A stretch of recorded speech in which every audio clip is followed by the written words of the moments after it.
Hello everybody, Tom Bertrand here, Legendary Golf. Today I want to talk about fat shots and thin shots, what their causes are, and how we can adjust to make sure they don't happen very often. And what we have to understand is that our golf swing is a curvature. There is a bottom point of that curvature. The ball is not at the bottom point of the curvature, because if the ball was at the bottom point of the curvature, we would never take a divot. We would hit the ball at the bottom of the arc as the swing is happening and coming back on up into our follow through. Now, to hit a proper golf shot, we want to capture the ball on the way down, which is just before the bottom of the arc, where the ball will then climb the club face and then shoot out to its necessary distance. Now, where in relation to our body is that bottom of the arc, that point? And that point is the base of the spine.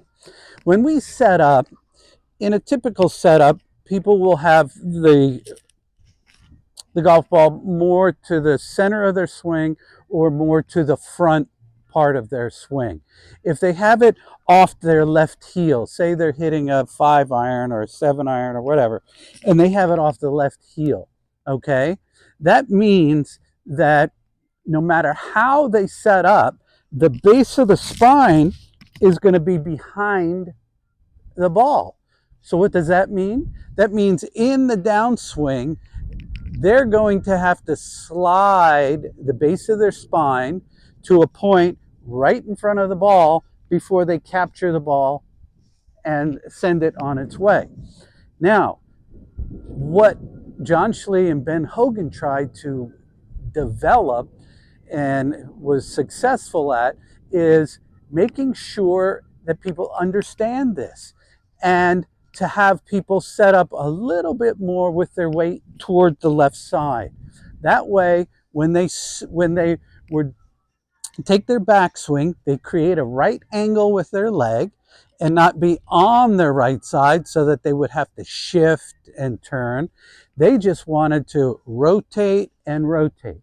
Because we have two legs, we have that point where there is going to be a little bit of lateral motion.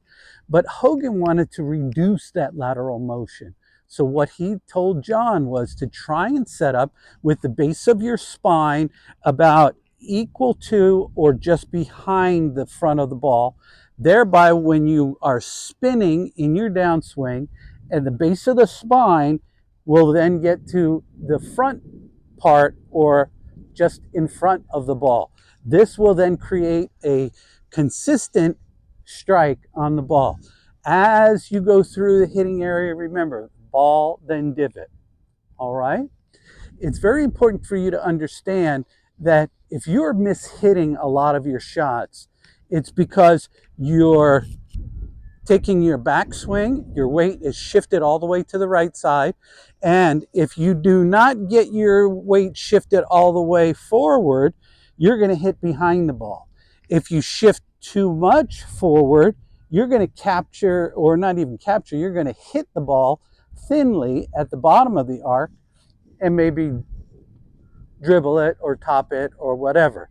So fat and thin shots are mostly a product of a base of your spine going sideways too much and then your hands firing at the ball. So to alleviate that, try and stay as still as possible and just rotate your hips on the way back, rotate your hips on the way through, and you will have that small little area that Hogan and Schlee talked about to have a slight bit of lateral motion. Good luck.